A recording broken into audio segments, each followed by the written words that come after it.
I am honored that Takoma Park's Nuclear Free Committee is sponsoring this screening of my documentary, The Nuns, the Priests, and the Bombs. The film tells the story of courageous peace activists who, for decades, have worked to raise awareness on the global threat that nuclear weapons pose to humanity. It is more than appropriate, in my view, that this film be shown in Takoma Park because it's a city that's been at the forefront of raising public consciousness on the nuclear danger for decades as well. Since 1983, Takoma Park has been a nuclear-free zone. And just recently in 2018, it became the first city in the country to declare its compliance with the Ban Treaty. The Ban Treaty is a landmark treaty that entered into force just this year in January 2021. The new treaty prohibits the development, testing, production, deployment, use, and threat of use of nuclear weapons, and requires environmental remediation and assistance to the victims of the nuclear age. What's remarkable about the Ban Treaty is that it was forged at the United Nations through the alliance of countries that do not have nuclear weapons, along with civil society organizations and common ordinary people. However, as you will see in the film, the United States and the other nuclear-armed countries have not signed this treaty. But that does not stop states, businesses, colleges, and faith communities from complying with it. As some of you may know, many security experts today believe the possibility of a nuclear war is greater now than during the Cold War. They fear that we could blunder into a nuclear war because of a false alarm, a computer hacking, or some sort of other misinformation. The consequences of such a mistake are too horrific to even contemplate. And that is why the people profiled in this film have been willing to put their lives on the line, to go to prison, and suffer the consequences of speaking truth to power about this threat that hangs over each and every one of us as long as these weapons continue to exist. Thank you for this wonderful opportunity to show my film, and I hope you enjoy it. We must ensure that terrorists never acquire a nuclear weapon. This is the most immediate and extreme threat to global security.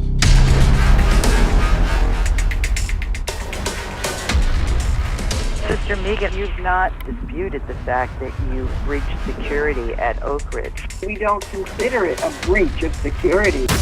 We were doing what every moral and international law says must be done. The laws of humanity. You can't go breaking into a federal facility because you believe you're protecting the future of the planet.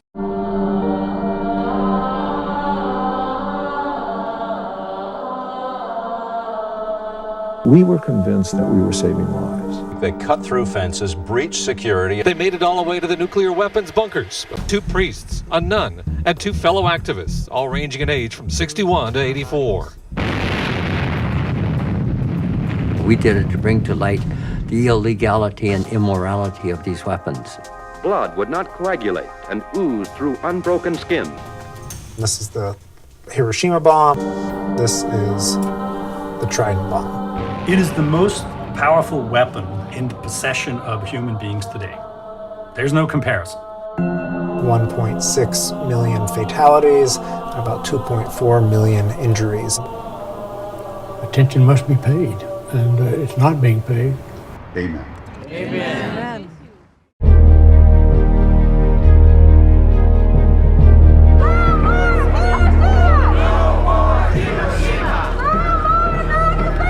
It is outrageous that these numbers of weapons and their targeting remain on alert or exist in the world.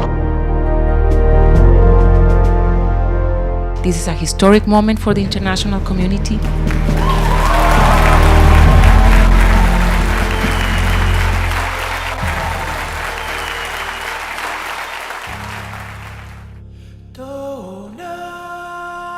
I mission you into the federal penitentiary. If I would die today, I would feel okay about what I've been trying to do. Just going to prison is not enough to deter people from speaking the truth about this.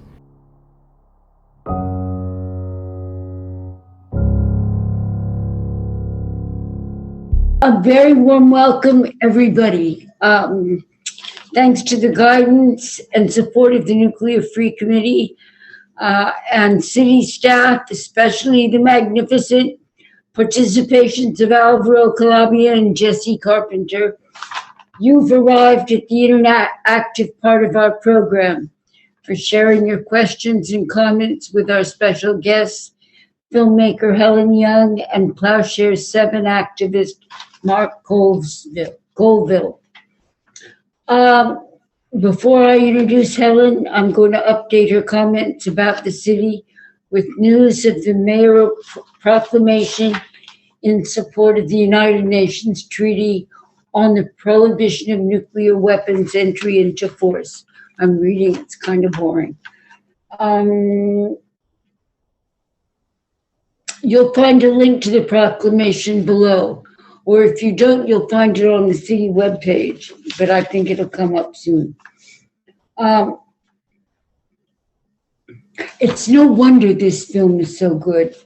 In her own words, Helen Young is a veteran broadcast journalist who worked as a writer and producer for both CBS News and NBC News.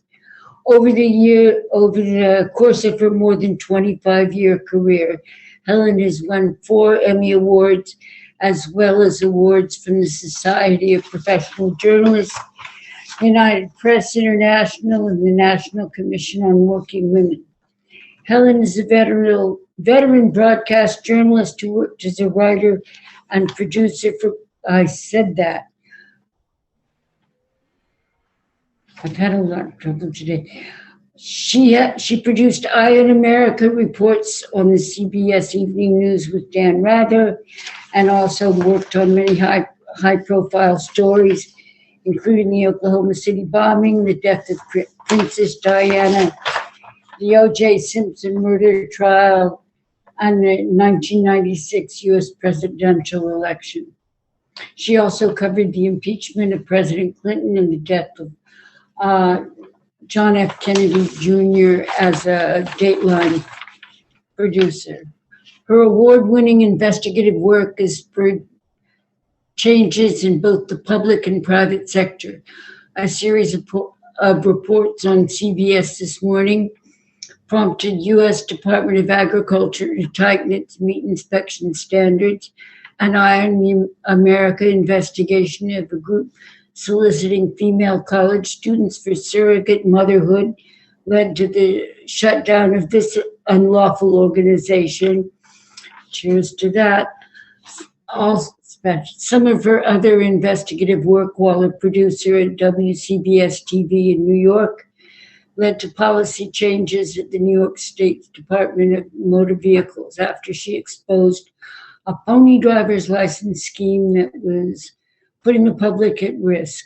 Another investigative series resulted in changes to the procedure for criminal background checks for security guards at New York's Department of State. Mark Colville has already served 15 months in jail for breaking into a Georgia naval base and spray painting peace signs, stringing yellow police tape, and pouring symbolic blood from baby bottles onto submarines capable of launching nuclear missiles. Sound familiar? Colville, and so Mark Colville is Plowshare 7 founder, I think, a member at least. In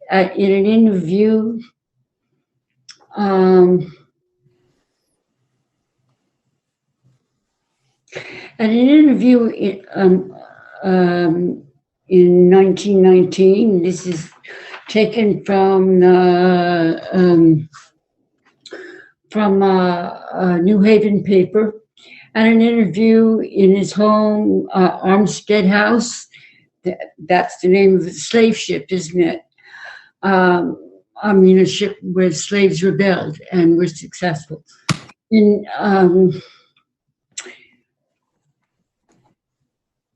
Colville said the action reflects how he and his wife Luce have been living their lives, feeding the hungry breakfast and lunch at the family table for the past nearly 25 years.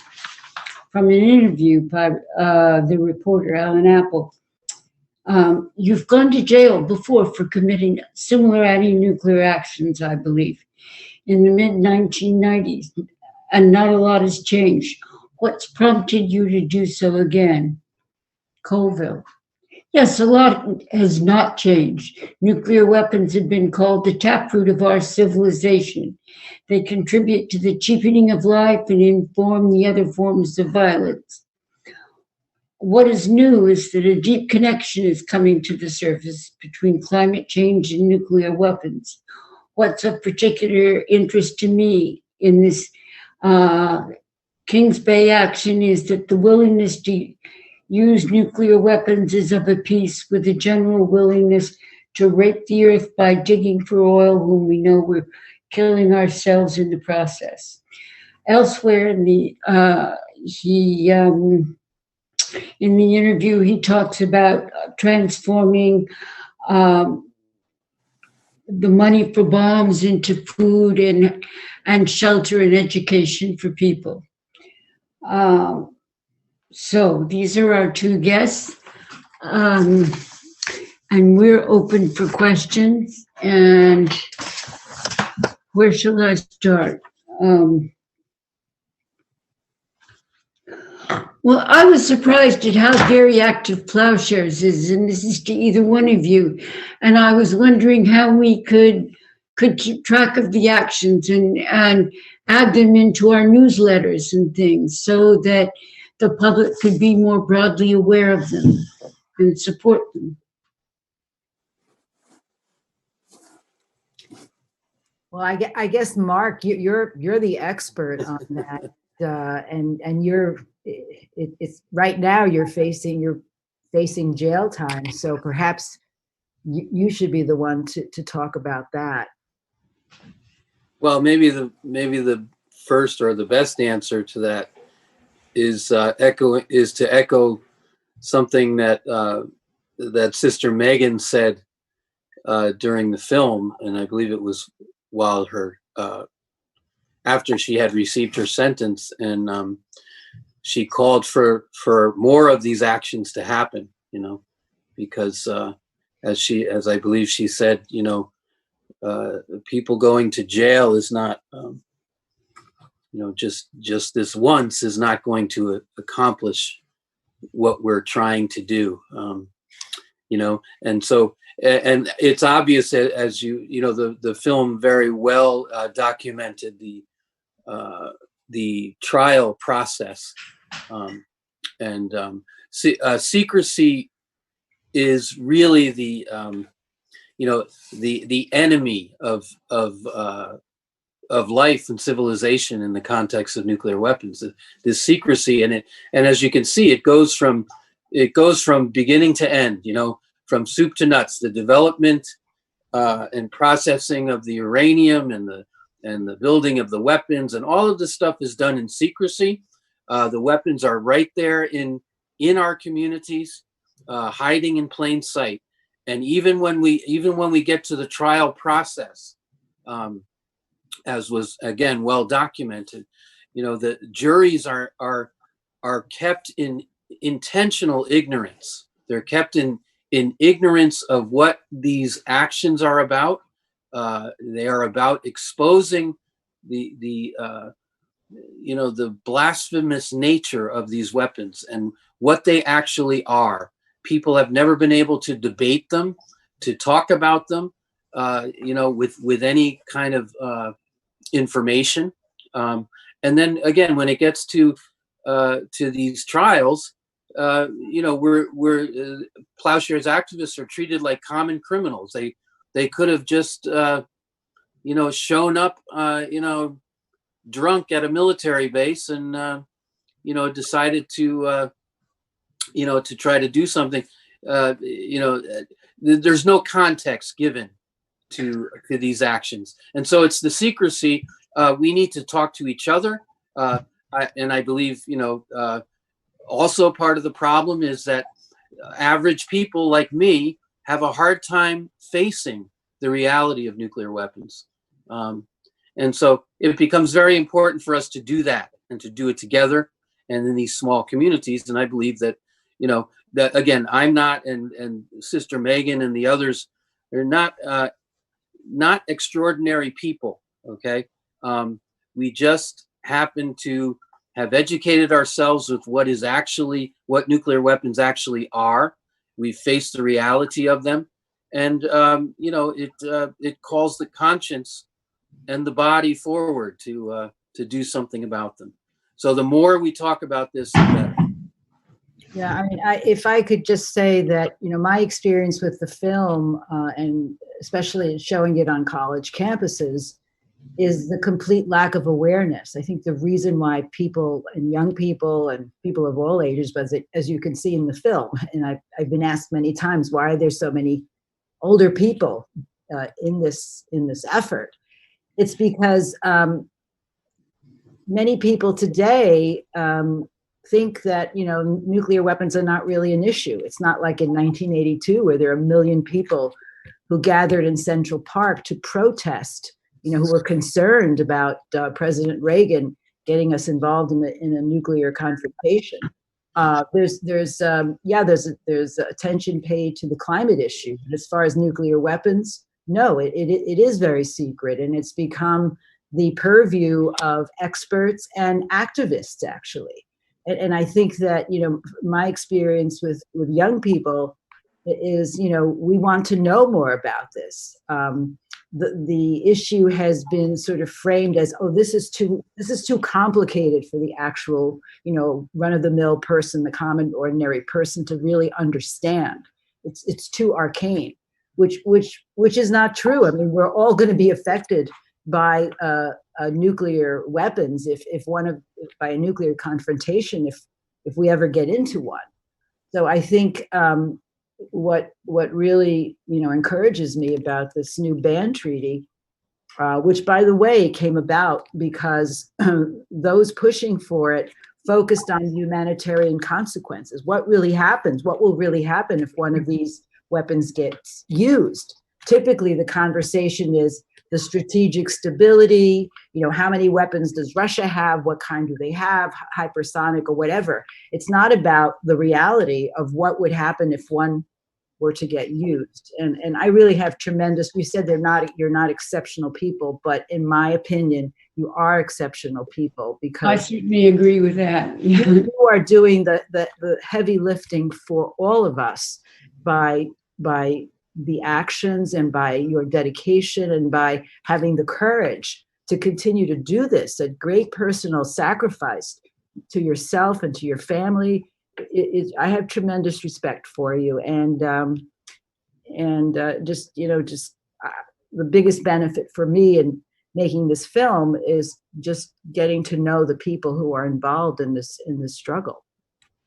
Well, and that includes you, Helen. I've seen this film, I think, 5 times, and each time I'm very vividly impressed by the wonderful interviews you have with people and the way you can combine that with graphic information as well. And I saw something, I heard something on the radio today where a musician claimed that, who's also something of a scholar, claimed that music was the beginning of language for humans, human language. And the music you picked, the music that closed the film, is very haunting and very memorable. So thank you. Thank you. Yeah, it's a young man, Brian McKenna, who really, became very attached to the film, and I was very lucky to have met him. But yeah, it was a challenge to finish the film for a number of reasons. But what I kept thinking about is, my job is just to finish the film. I kept thinking about the people in it and what they're doing, what they have been doing. Sister Megan, Sister Anne. A number of them now. Sister Anne passed away, and Father Bix has passed away, and I think that that their legacy people need to know about the lives of these people. We need to know, the public needs to know about what is going on. And so I hope that the film can be used to do that. Oh, it sounds like you are using the film to do that. And I wonder about the new movement, film groups like Women Make Movies and Paper Tiger Television and things like that. How you relate to them, how useful they are for your needs. Well, Women Make Movies is a fiscal sponsor, and they can be useful. I think that nuclear weapons are a hard sell in this country. let's be honest. It's they're a hard sell because of the narrative. Nuclear weapons are what keep us safe, is in the minds of most people, and so that is a large, there's resistance to that. But that's why I think what to me, I think the most dramatic part, to me, what really moves me are the people. When I thought about making a film about nuclear weapons, which I wanted to do for a number of years, I thought of different approaches, and I ultimately did not want to focus on a lot of experts, because the facts surrounding nuclear weapons are so scary that people's eyes just glaze over. They can't, when you think about what one Trident submarine can do and how many nuclear warheads it has on it, 800 times the Hiroshima bomb. It's people, they can't wrap their heads around it. But when people talk about their lives, when you tell a story, I think that's what really does get people's attention. So yeah, I think you're absolutely right about that. And as you say, like, nuclear weapons don't seem to have a connection to people's ordinary lives, and yet at the same time, over the next 10 years now, this government will be spending $100,000 an hour on nuclear weapons, on the upgrading, the unnecessary upgrading of the nuclear arsenal, replacing all of those Trident submarines with a new Columbia-class submarine. $100,000 an hour. I mean, any issue of any issue that communities are involved in today about the betterment of life in this country is directly connected to that priority. Mark, can I? An hour. Yeah. I wanted to interrupt. This is really interesting, and add a question from Linda Pence Gunter, who asked, Mark, the penalty for these actions is obviously not a deterrent. Can you talk a bit about that commitment, regardless of the consequences, such as jail time? Well, I guess, in some sense, over the years, I have my wife and my family and I have developed maybe a lifestyle that in which this commitment has been incorporated. And so I live in community. I live with other people, accountable to each other and accountable to the common good, with an outward focus toward improving our communities. That's kind of the way that we decided to live a long time ago, a long time before I got involved in issues of nuclear disarmament. And so, I think the challenge, particularly in family life, is to how do you live in this society, in this sort of nuclear family society, pardon the pun, and be, make yourself available to be able to take risks like this. And so, and as I and many other Plowshares activists say, the jail time, in some sense, is the easy part, particularly when you think of the folks at home who are kind of getting on without you, and particularly raising children and all of that. I mean, they're the people at home are the ones that really do the time, and yeah, it's tempting in some sense to make to turn people like myself, or the people who actually do the actions and do the jail time.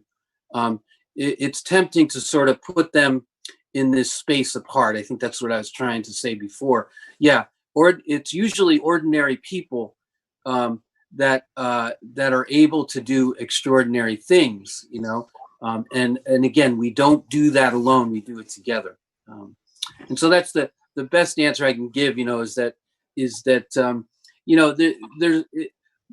the lifestyle is a challenge, for this, and yet I can say that I've never come out the other end of a plowshare's action feeling like, my life has been devastated by the jail time, or the hardships or whatever. It's always a life-giving experience for me, and that's why, in some sense, it's probably why I continue to do it. I'm not so much trying to change. I mean, the issue of change, is this action going to change the policy, as Steve Kelly said in the movie? Well, perhaps not. And yet, at the same time, the policy will change. It is a necessity. I have a question for you, Mark, when you're ready. Yeah. Yeah, go ahead. Okay. Christine Nesbitt asked, Mark, you mentioned, or I think maybe it was the interview Julie read, that there is a growing consciousness of the intersection between nuclear weapons and climate change. A big part of the growth of the climate justice movement is the connection that climate activists have made between global warming and the larger context of settler colonialism and white supremacy, especially given the way you've talked about MLK's giant triplets of racism, materialism, and militarism. Can you talk about how that context shapes your anti-nuclear activism as well? No, absolutely. It says this is from Chrissy, but this is from Greg. There you go. I think I know Greg. Greg Williams, how are you? Yeah. One of the things that I wrote from jail was that in trying to answer this particular question is, to me, a plowshare's action is an unmasking of the demon of militarism that every day lays waste to my neighborhood. Mm-hmm. My commitment to trying to disarm these weapons comes directly from my commitment to trying to make my own neighborhood better. To me, it's very much a local thing. I live at a Catholic worker house here in New Haven called Amistad Catholic Worker, which, as you said, Julie, very much connected to the Amistad Africans who took over the slave ship, and they ended up actually landing and being incarcerated here on the New Haven Green. So that's another story. But this Plowshare's actions are of a piece with the community work that I do, but particularly in this action in Kings Bay, Georgia, we wanted to make the connection of the triplets of militarism, racism, and materialism. And this quote from Martin Luther King, the ultimate logic of racism is genocide. That became sort of a real reflective point for us in our process of coming to this action. The idea that nuclear weapons are, and I speak very much from a biblical perspective on this, because actually we are talking about a religion when we're talking about nuclearism. It deals with ultimate questions of life and death and who controls life and death and all of that. And so nuclearism is a religion. I come from this from a biblical perspective and say that my religion is desecrated by the religion of nuclearism. It doesn't just oppose biblical religion, it refutes all of it. And so to make this connection is deeply important. Nuclear weapons are idols. And idolatry has victims. The county jail that I spent 15 months in, I was walking with the victims of the priorities represented by the Kings Bay Naval Base. Thank you, Mark. Let's move on to a question for Helen. This is from Christine Nesbitt. Helen, this film was obviously a labor of love. How did you get the idea for the film, and how did it evolve? Hi, Chrissy. It's so good to hear from you. You had your cameo in the film. I hope you saw that. So as I said, I was interested in the issue of, I wanted to make a film about nuclear weapons. And I had a couple of fits. I had tried a few ideas or thought about a couple of ideas, but they didn't seem to really work out the way I wanted them to.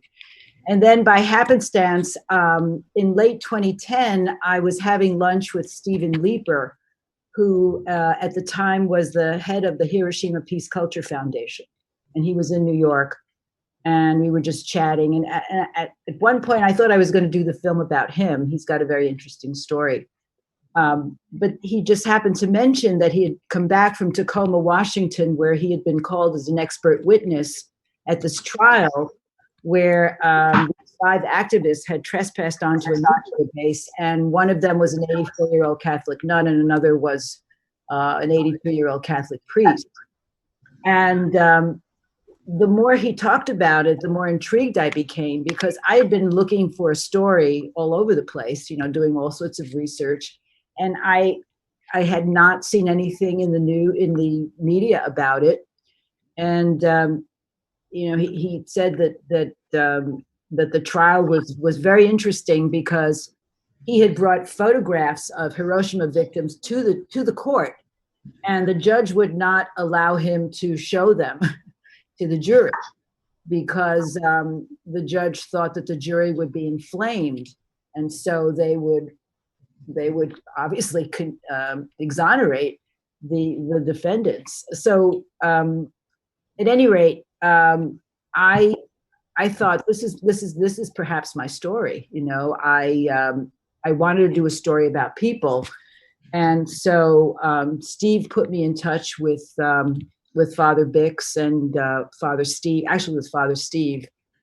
And there were a number of, you know, challenges along the way, because initially, you know, the Plowshares were like, well, why are you coming from New York? I flew out to Takoma to meet them. Because, you know, I didn't really know much about Plowshares. Of course, I knew about, you know, Dan and Phil Berrigan, but just like everybody else in the media that has reported on this or told this story, you know, typically when a story is reported on Plowshares, it's about these people who go into these facilities and they have hammers and they throw blood and it's, oh, yuck, you know, that kind of feeling. And without really that kind of description, without really getting to the nitty gritty of what is this all about. And it was through a lot of, a lot of my own research that I came to understand the meaning of the blood and why these actions take place. So anyway, I did go out to Takoma, and I had to convince the activists that, you know, that I didn't have an agenda in any kind of an agenda, that my agenda, so to speak, was to tell a story. And so so that was kind of the first leg of it. But then what happened? I'm sorry to do so much interrupting, but our time is, we have time for one more question, and here it is. Because Anne Sue Ellen Trope asked, because of the life extension programs that extend the life of nukes, But LSO makes brand new nukes. The Kansas City nuclear bomb parts plant is expanding by 50% to $1 billion a year plant, doubling workers in 3 years from 2,500 to over 5,000 now. Every Memorial Day, we trespass to protest the plant because the city owns title to the plant. The charge is a very minor trespass charge. I would invite any and all interested to contact peaceworkskc.org of your interest. So we answered these by live. Oh, I've never pressed the button, damn it.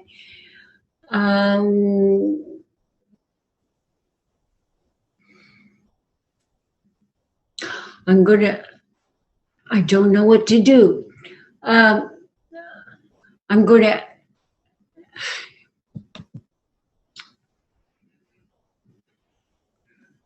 I think they got all the questions live. What do you think?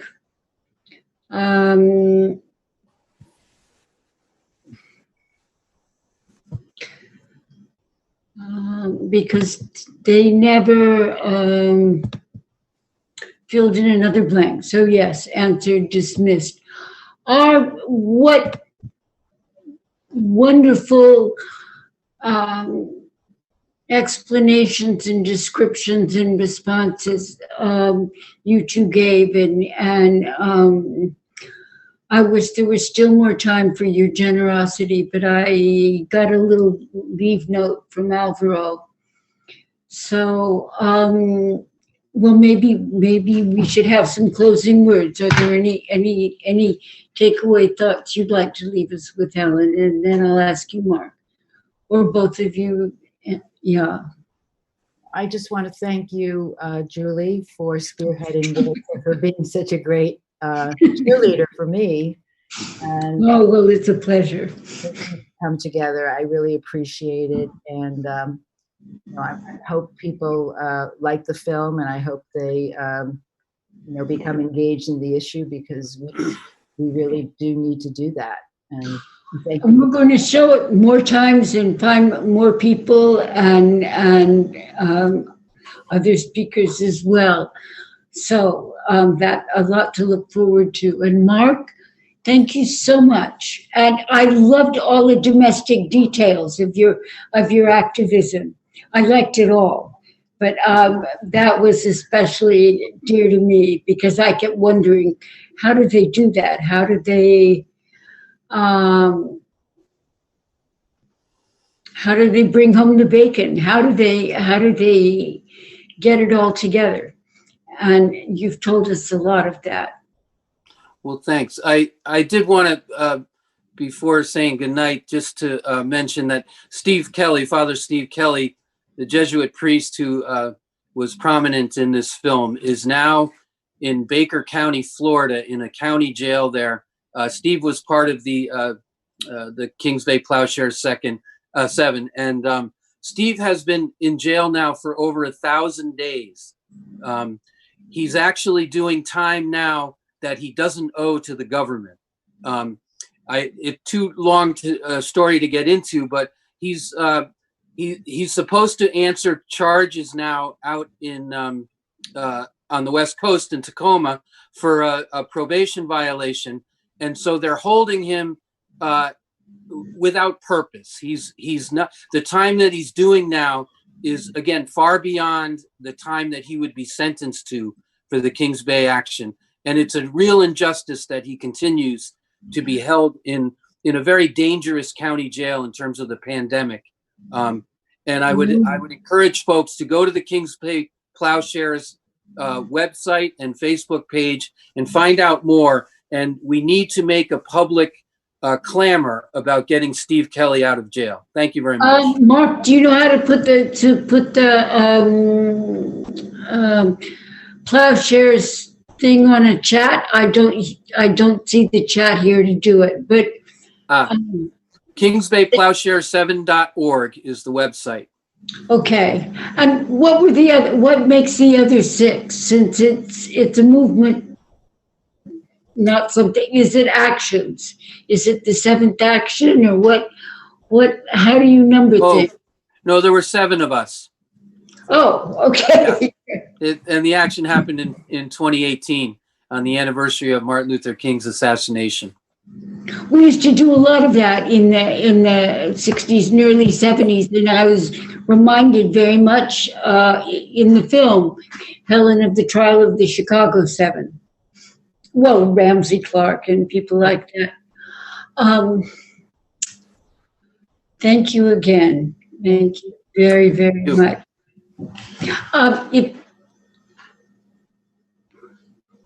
In response to the man in Florida prison, is there any particular thing people can do besides checking out the webpage and responding to it? Well, I think people should call the Federal Marshal Service, the Bureau of Prisons, and the federal court in Georgia, from which Steve was sentenced.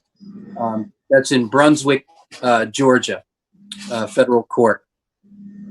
Sorry, I don't have those numbers on me or in my head. Yeah, the information is on the Facebook page of Kings Bay Plowshare 7.